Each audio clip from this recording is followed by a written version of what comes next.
The sound of the shofar, it's Rosh Hashanah. Is it a jarring sound or a comforting sound? Well, it's interesting because, traditionally it was like a call to battle, right? Like that they would use it ahead of armies. And there's that kind of solidifying that we're all listening to this sound and kind of bringing us together. Like we're ready to go now. Like this Right. year's starting. The idea of the shofar breaking through the walls, waking us up, helping us to awaken things that are quite dormant is part of what this service historically is about, but this year even more so. And I'm wondering if the shofar this year will play a more important role to say to us, hey, wake up. I think about a piece of music where it's kind of like got a soft part of it, and then there's something pops and it goes. And I think that is it. It is like saying, wake up. This isn't a dream. This is real life. And do this. There's a message of resiliency and hope. And I suppose, too, more importantly, it's a call to action. What are we going to do? We got to wake up. There are things that we can't do. We have to be responsible. We have to recognize that we're in this together. As people who recognize that we're not going to be rescued from some external force, some divine hand's not going to come down and clean up this mess we made. This year, the sound of the shofar says really focuses us, I hope, on what we can do and our responsibilities and our opportunities to try to do as much as we can to fix this mess. It changes the tenor to say there's something regular that you hear every year, but it's different. It's a cry. There's a rawness to it. And I think in this year, too, there is a rawness to our lives. Absolutely. That maybe we'll hear in the shofar differently this year. While there's the call to action, and maybe it's the cry of sorrow that we're in this situation, or maybe it's the rawness of feeling like the routinization of life is wearing. It's like if you rub your skin over and over and over and you get a sore. That we're getting a sore, and that the shofar can sort of break us out of that routine a bit and help awaken us to the beauty that's still there, because the world still is beautiful and there are still opportunities and still joy and there's still love. And how do we reconnect with that? Perhaps the shofar sound could pierce that. We'll hear the sound of the shofar again, whether it awakens us or stirs us, calls us, revives us. Let the sound touch you and let it awaken your imaginations and let it help all of us come out of this dreamlike state we're in and know that we are alive and we're together and we're a community and a new year awaits for us. It may not be the new year that we were hoping for, but it is the one that is before us. And we're each going to take an opportunity, I hope, to make it better, to take the responsibilities that rest within our hands to make the world in which we live a safer and healthier place.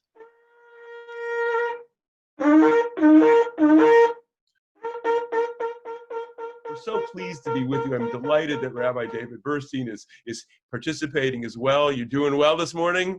I am. Welcome to my home.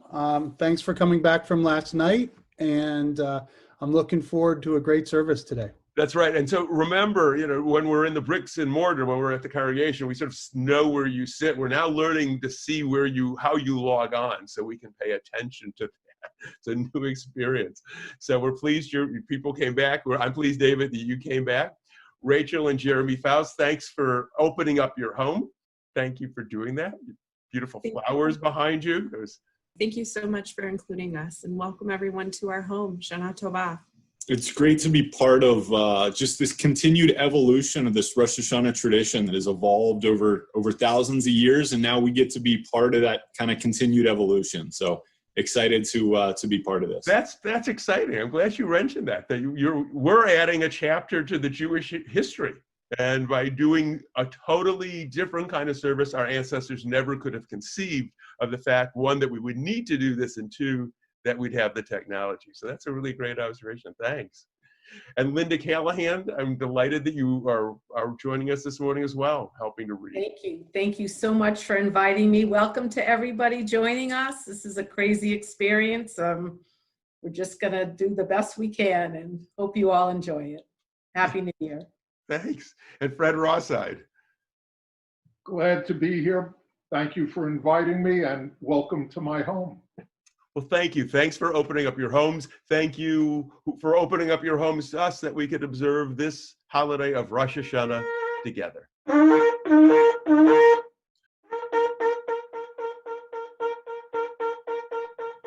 B'chodesh hashvi'i, b'echad l'chodesh, yihei lechem shabbaton, zikron truah mikra kodesh, kol melechet avodah lo ta'asu. It says in the book Leviticus, in the 7th month, the first day of the month shall be a solemn rest to you. No work be done. A memorial proclaimed with the blast of the shofar, a holy convocation.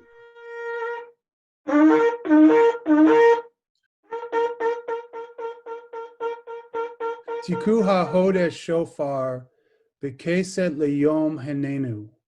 Says in Psalms, sound the shofar on the new moon in the time appointed for our festival day.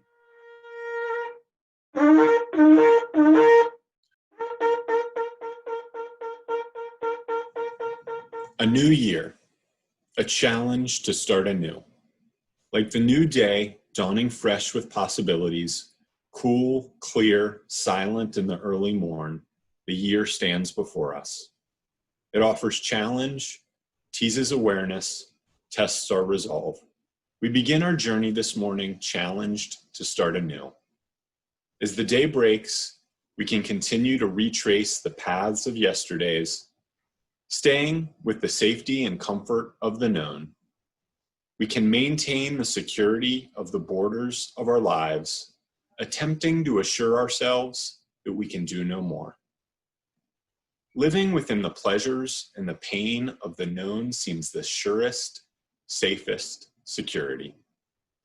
And yet the new year presents itself. Looking ahead, we feel the excitement of challenge. We are stirred by possibilities, beckoning us to expand our limits, stretch our minds, open our hearts. The new year invites us to respond. We begin our journey this morning, stirred by possibilities. Slowly, awakening to the sounds of this day, we stretch forth our arms, our imaginings, and our hearts. Softly, we hear the whisper within us, the stirring of our souls, the words we dare not stifle. Quietly within ourselves, timidly, shyly, we explore, we notice, we nourish possibilities for growth. We begin our journey this morning, stretching forth our arms and our hearts.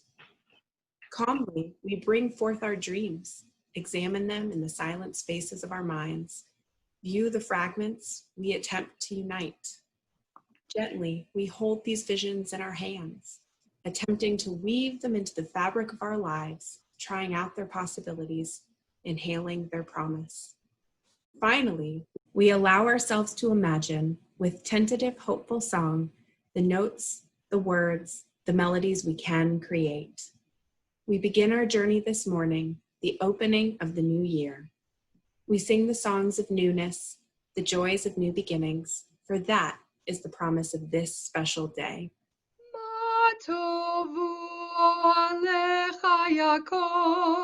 Mishkenotecha Yisrael, lai la la la lai la la la lai la la la lai, lai lai lai lai lai lai lai. We search for beginnings, a slow surrender to timelessness. The earth, unformed and void, gives way, molten in motion. As form and shapes appear, darkness divides, separating the day from the night, and there is evening, and there is morning.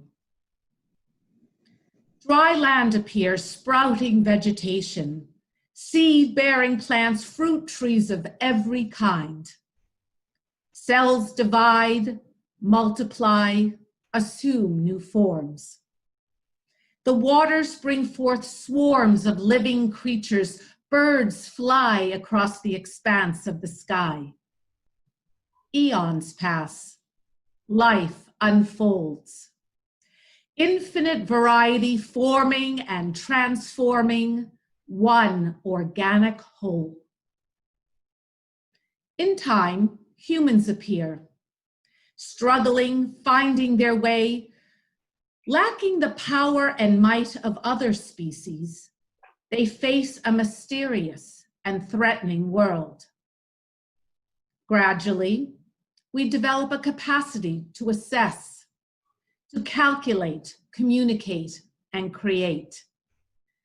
Charged with a need to know and a will to thrive, balancing the force of nature with the pull of nurture, we began a slow, persistent march. Explorers, inventors, survivors, stewards of this earth. Our survival springs from a unique and magnificent gift. Our minds are fueled by imagination, a heart filled with compassion. Progressing toward beauty and order, honoring possibility, challenging what exists with what can be. We envision, weigh, decide, and act. We also forget. Too often we surrender these splendid gifts. The fire of imagination dies. The passion of conscience fades. The strength of vision is dulled by the fog of routine. Forgetting our gifts, we take timid sips from the cup of life.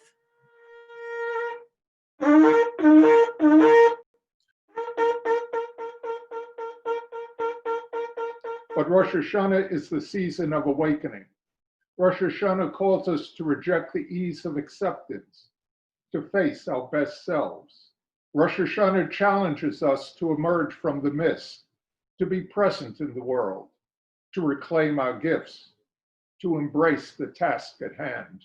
Rosh Hashanah summons us to a new relationship between the surface self, disguised in various poses, and our inner soul, the heart of our being. We peel away protective layers, the masks we wear, to view the core of ourselves. Thus we ask, is my concern about image primary? I often strive for status, but lose authenticity. Have I defended my viewpoints merely out of a fear to admit error?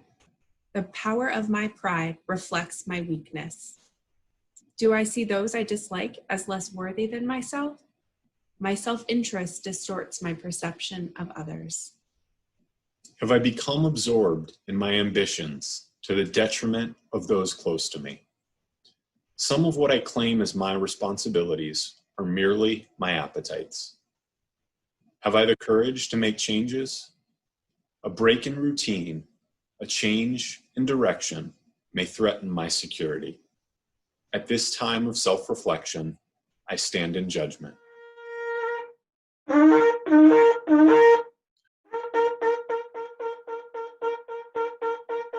Our most fundamental connection with life and death remains a mystery, an invisible essence. What is incomprehensible to our reason recedes with every awkward approach. We can learn about our biology, perhaps prevent our premature demise, but the wellspring of knowledge, what is infinite, confounds investigation.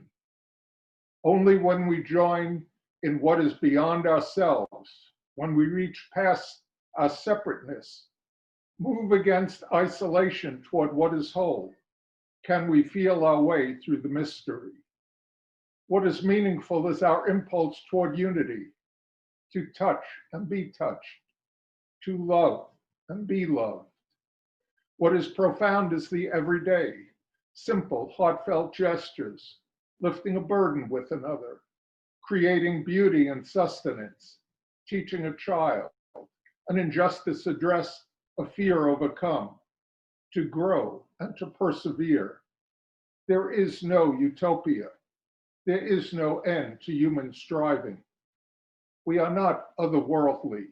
We are of this world.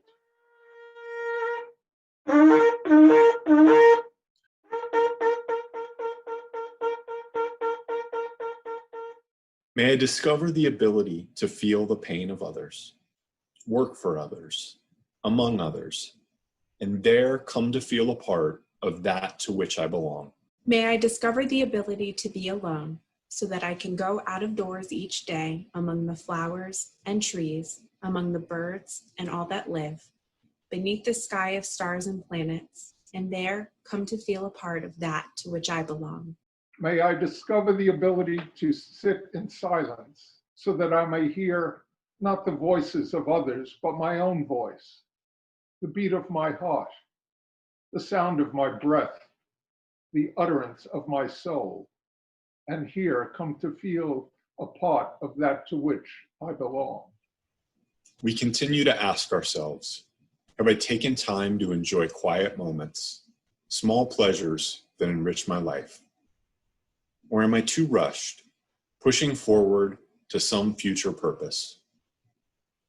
Do I see play as an essential element among life's more serious goals? Or do I keep others at a distance and my feelings under rein? Have I allowed tears to fill my eyes? Or do I mistake vulnerability for weakness? Have I allowed myself to ask questions? Or fearing the answers, do I continually move along my life's path without examining its direction? At this time of self-reflection, I stand in judgment. עץ חיים היא למחזיקים בה, ותומכיה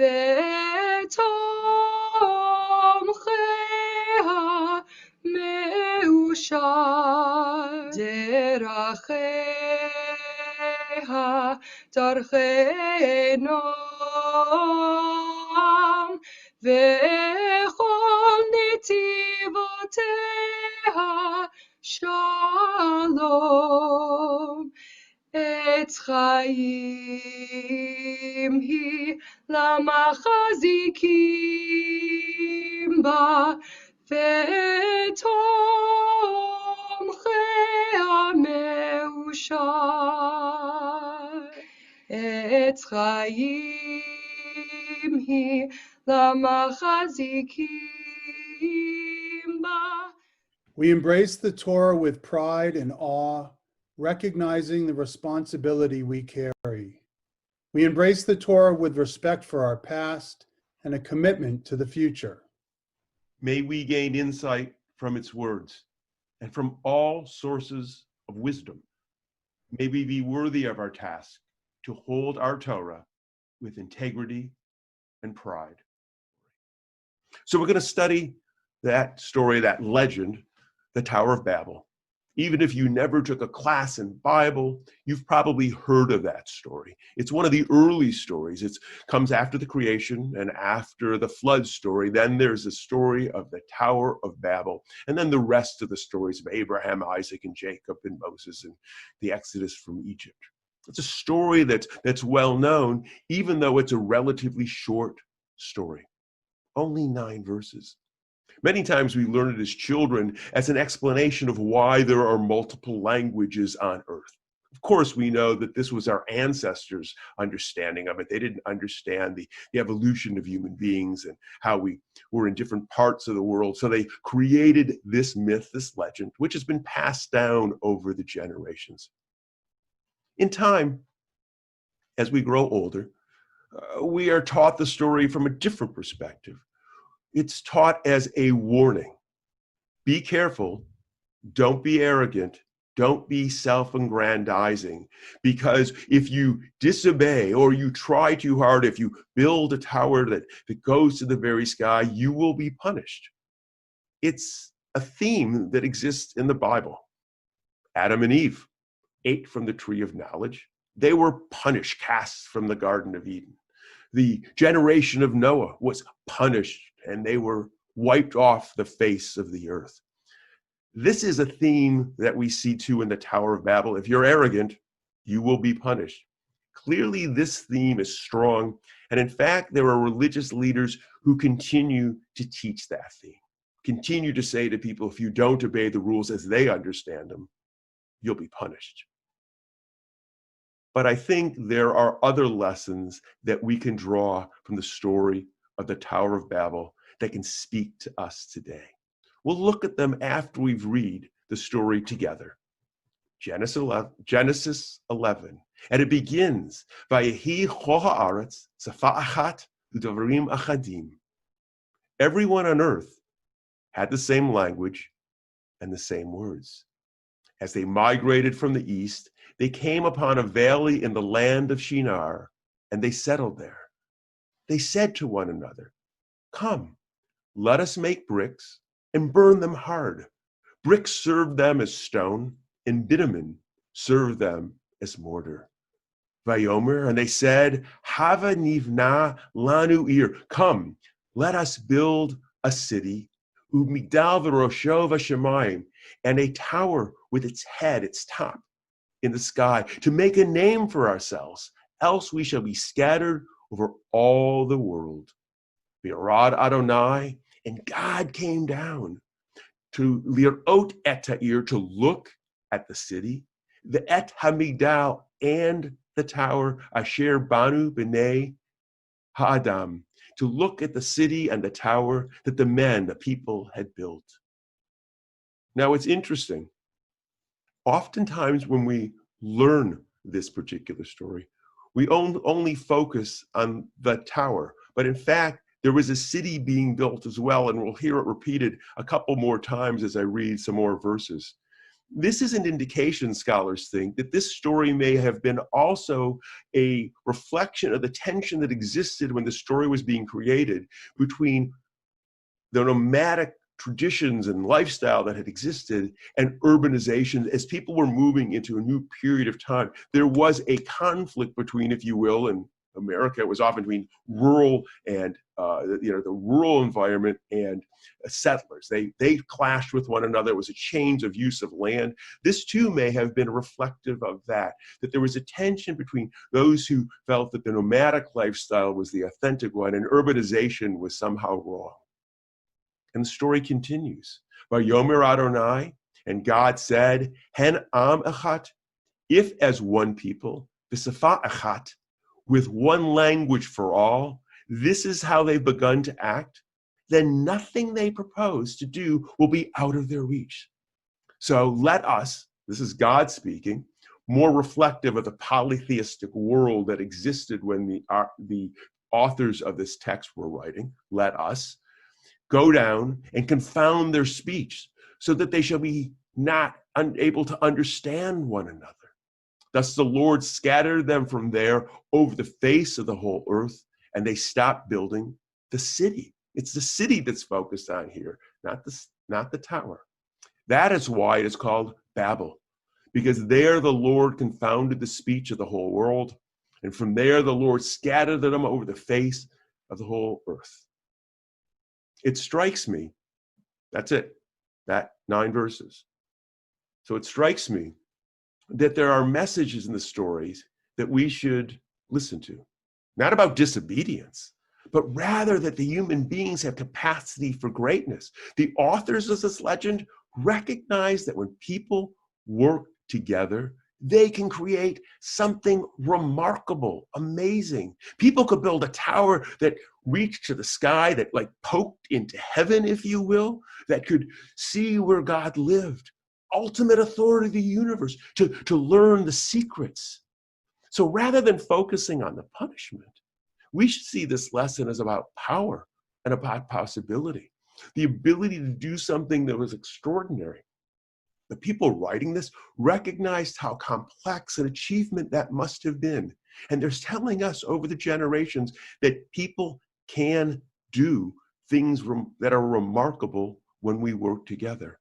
And embedded in that story as well is another lesson. They accomplished this great goal brick by brick. It was small efforts that made it possible. Every person doing something small but working together can achieve something remarkable. Oftentimes, perhaps too often, we think, what do my actions really mean? I'm just one person. They won't change the world. But the authors of that text said, individual efforts can change the world when we work together brick by brick. We need to remember that. Our actions can be impactful. And even in the punishment, there's a lesson that we should remember. The punishment was they couldn't talk to one another. They were no longer able to communicate. That should be a warning for us as well. When we can no longer talk to one another, when we can no longer understand each other, when we shout at each other, not hearing each other's words, when we speak words but use them totally differently, we put at risk the great enterprises that we are engaged in. When we have a vision, when we're willing to work together, when we can speak the same language our ancestors, the authors of this lesson taught us, we can do something remarkable. We can build a tower that touches the sky. We can create and do things that are remarkable that we cannot even imagine at this very moment. The words, the legend, the story of the Tower of Babel should be an inspiration to us to know that we can do remarkable things.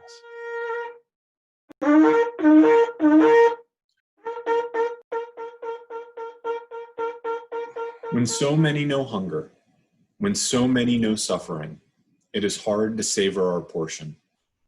When so many know pain, when so many know oppression, it is hard to enjoy our freedom. When violence shatters the stillness, when prejudice stands for reason, it is hard to believe in fairness. When anger is rampant, when envy is strong, it is hard to feel at peace. When there is torment in our hearts, when there is confusion in our souls, it is hard to dream of a better world.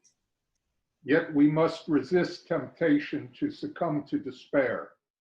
We cannot allow the harshness of our time to diminish our dream. For as our ancestors taught us in the book of Proverbs, where there is no vision, the people perish. Though the words of our ancestors have echoed for generations, their vision of a better world must infuse our actions, stir our passions, encourage our hearts. We must strive to attain the passion of Amos, that justice rolls down like water and righteousness flows like a mighty river. As we sound our shofar, we allow its ancient sound to awaken us to the dream that is not lost, but is yet to be realized. V'havarta shofar truah b'chodesh hashvi'i.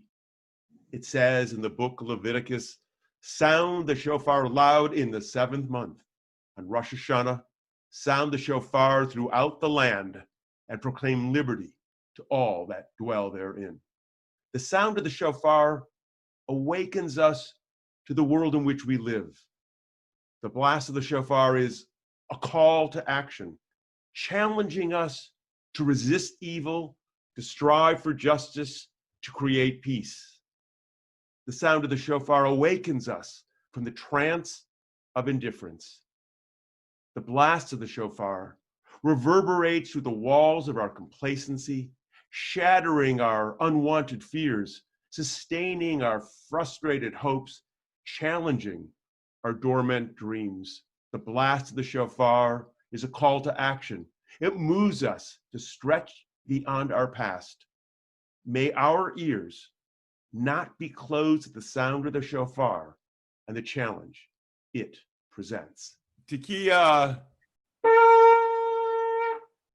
Shafarim Teruah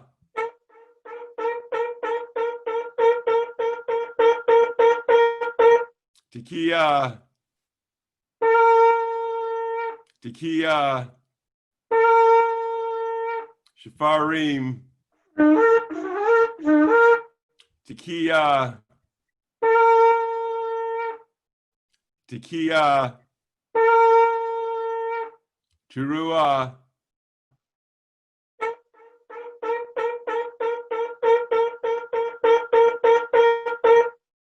Tekiah Gedolah.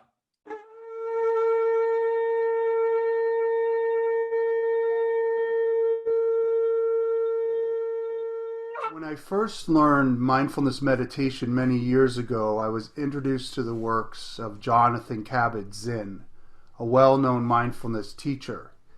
He said that there are only 3 rules to mindfulness practice. 1, to stay in the present moment. 2, to do it without judgment. And 3, to do it like your life depended on it. 3 rules. That's it. Seems easy, right? I've been using this mindfulness practice for over 20 years and I still mess it up. Especially lately. I've created over 50 meditation videos since March and only sat maybe 10 times. Staying present has never been so hard. I teach that mindfulness is not about pretending that the challenge isn't happening. It's about engaging in what really is happening right now. But what about a time of unprecedented challenge? It would be hard to ignore that we are in the midst of a once-in-a-lifetime perfect storm of anxiety and stressful scenarios playing out around us in real time. COVID, racial inequity, economic hardship, climate change, political divisiveness, the perfect storm that none of us signed up for or even could have imagined in February. I had a clergy friend, when asked what she was feeling, say everything all at once. Now, I spoke last year about my own struggles with depression, and even though I am weathering this storm well, many are not. Anxiety, depression, and suicidal thoughts are skyrocketing amid the COVID-19 pandemic. The CDC released a study in August that said the percentage of Americans reporting symptoms of anxiety disorder increased about 3-fold. And the percentage reporting symptoms of depressive disorder and thought of suicide, especially amongst younger people, has increased 4-fold compared with levels seen in a survey conducted around the same period in 2019. And that's only in 6 months. So we need to do something to help ourselves and others right now, in this present moment, without judging. Because our lives and those whom we love lives depends upon it. So what can we do as a community to find a place of peace, even for just a moment? Our tradition shares that the 10 days between Rosh Hashanah and Yom Kippur are days for reflection and taking stock, tshuva, of connecting to ourselves and others. This year my sermons came in right at the wire. I couldn't find the right message to share what was helpful. So I asked myself, after much consternation, what would it be like if I gave you a crash course on mindfulness and a runway to practice the 10 days of tshuva, reflection through meditations, to help you stay in the present moment without judgment like your life depended upon it? So I'm going to ask you to be a little bit brave, and I'm going to have you find a comfortable position with your feet on the ground and your seat on your seat, your back gently raised, and your eyes softly closed. And we're going to breathe in through our noses and breathe out through our mouths. No one is looking at you. It's just you and me, and I can't see you either. Let's just stay in this present moment and let's breathe. And as you breathe in, feel the air entering your body. And as you breathe out, feel the air leaving your body. Breathing in and breathing out. Breathing in and breathing out. Not focusing on anything in general, not focusing on what happened yesterday, and not planning out tomorrow, just staying in our breath.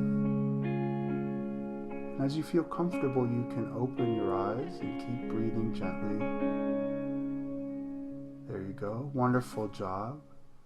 Father Greg Boyle One of my favorite writers wrote, when the Christian mystics, the desert fathers, were feeling panicky or disconsolate, they would say one word. Now, the word was not God or help or even Jesus or love. The word was today. Father Greg reflects, it anchored them, and it's where we ought to stay. Today, we can move forward gently together. Today, we can reach out in love. Today, we can live communally. And after stringing many todays, we will emerge and stand with each other again, leaving no one behind. Today, right now, the present of the present. It has been said that anxiety and fear often live in two realms, the past and the future. It makes sense and also explains why staying in today is often so hard, because these two emotions are strong and they pull at us. The past pulls. We worry about what we have done, if we're doing the right thing, making the right decision. We examine our story like a persistent critic looking for our shortcomings with a fine-tooth comb. Not good enough. Wrong choice. Mistake maker. I messed up. I ruined it. In the future, it's not much better. Its pull is strong also. Fertile ground for discomfort and second guessing. What is going to happen? What if this goes terribly wrong? What if I ruin everything and everybody? What if I make a mistake? What if I am a mistake? It is the past and the future driving that train, and it has been going full speed for a long 6 months. So we try our best to stay in the present moment, right now, and right now, and right now. Each moment an opportunity to be here, to be alive, to breathe in a new breath, to focus on this present moment. You and me, just breathing. Remember when we sat and breathed at the beginning of this sermon? How many of you were worried you were doing it wrong? How many wondered if it was easier for all the other people tuning in? How many of you felt self-judgment creep in? I did. I do. Quite often when I sit, frustration and self-judgment, the coulda, woulda, shouldas start thinking, moves in. Staying in the present moment without judgment of self and of others is very difficult. And we try to let it go. Let it go. It sounds nice, but our judgments always seem to get in the way again and again and again. Now, recently, there's been so much pressure on us parents, not whether or not to send your kids to school. But way before then, the pressure was immense. Back in March and in April, we were thinking, how could we teach our children and make dinner and clean the house and pay the bills and in our spare 10 minutes do our jobs? Across the board, I ended up feeling like I was a failure, and that isn't just fourth grade math talking. Have you seen fourth grade math lately? More like fourth grade calculus. I was drowning, and I felt like I couldn't do it, and at one point I realized I was not alone. For nobody is perfect, and there are so many people in the same boat. Just do your best, I told myself. In a strange way, we are benefiting from a time when so many others are experiencing more or less the same level of disruption. Most parents have kids peeking in on their video calls. Everyone's dogs are barking maniacally in the background. Look, we all know what's up. We all know work is going to suffer and daily life is going to suffer, and we're going to suffer too. It's not a time to judge, but a time to be kind and to be present for ourselves and others. Which brings us to our final mindfulness lesson. Stay in the present moment without judgment, like your life depended on it. The reality is our lives do depend on this and depend on each other. We are truly in this together, and we need one another to be our safest, healthiest, most compassionate, best selves. There is much ahead of us, but that's the future. Be present. We can do something. We can be mindful and love each other. When I am present without judgment, I am able to live my best self, even in the midst of a perfect storm. The waves will still be high, the water's rough, but we will be together, 6 feet apart, but together in breath and in quiet. During the next week, I'm going to release meditation videos around meditation podcasts and videos around the practice of Musar, a Jewish spiritual practice that gives concrete instructions on how to live a meaningful and ethical life. To help through the traditional practice of using the days between Rosh Hashanah and Yom Kippur to focus on changing ourselves for the better. Please join me and be gentle with yourselves. I leave you with these words from Reverend Karen Unger. And when your body has become still, reach out with your heart. Know that we are connected in ways that are terrifying and beautiful. Know that our lives are in one another's hands. Do not reach out your hands. Reach out your heart. Reach out your words. Reach out all the shoots of compassion that move invisibly where we cannot touch. Promise this world your love. Shana Tova.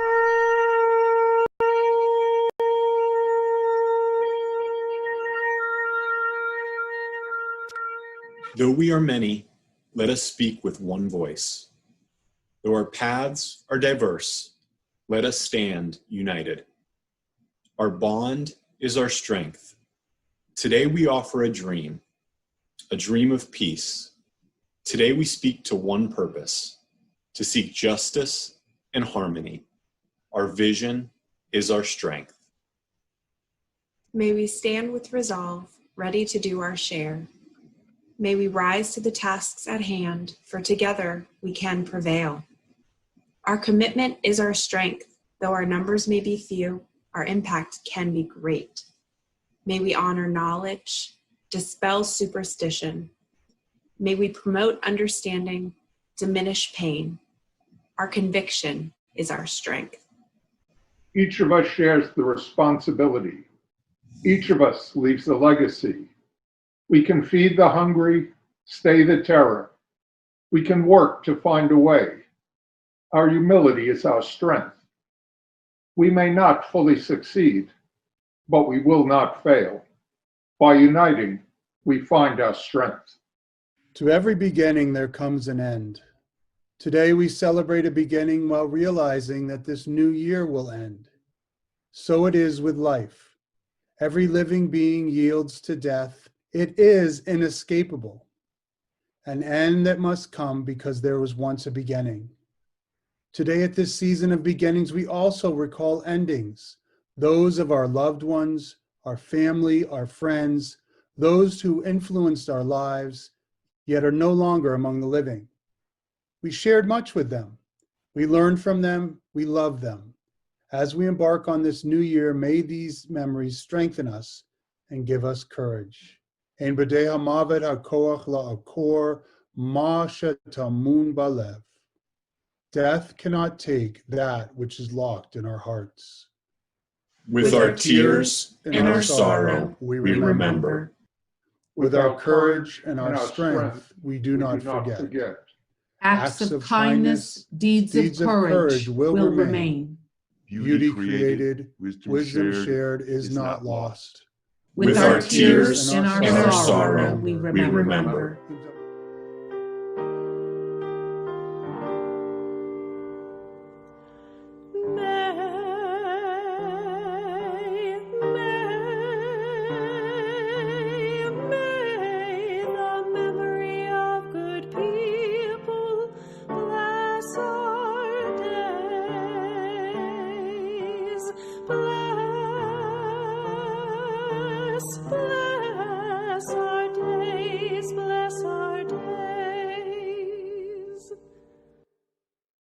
Finally, we ask ourselves, do I give of my possessions, but rarely of myself? My true values are reflected in my choices. Do I strive for the well-being of my person, my family, my nation, my world? The range of my boundaries reflects the depth of my spirit. At this time of self-reflection, I stand in judgment. One year ends and another begins, and we are mindful that we are creatures of time. Each year, each day is precious beyond compare, for it cannot be relived. May the new year find us keenly aware of its priceless possibilities. May the strength and courage displayed in every victory of the human spirit be fuel to us, for we too are offspring of that long ago beginning. We too carry the seeds of tenacity, perseverance, and creativity. It is incumbent upon us to use our gifts that we may be worthy of our heritage. As we end our service, we end with hopes that it may be a good year, a healthy year, a year of peace. And may we, each of us, find the strength to make it so. Shana Tova l'chol b'nei Yisrael, l'chol b'nei Enosh. A good year, a peaceful year, a healthy year for the people of Israel and all the people of this earth. Shana Shana Tova. Tova.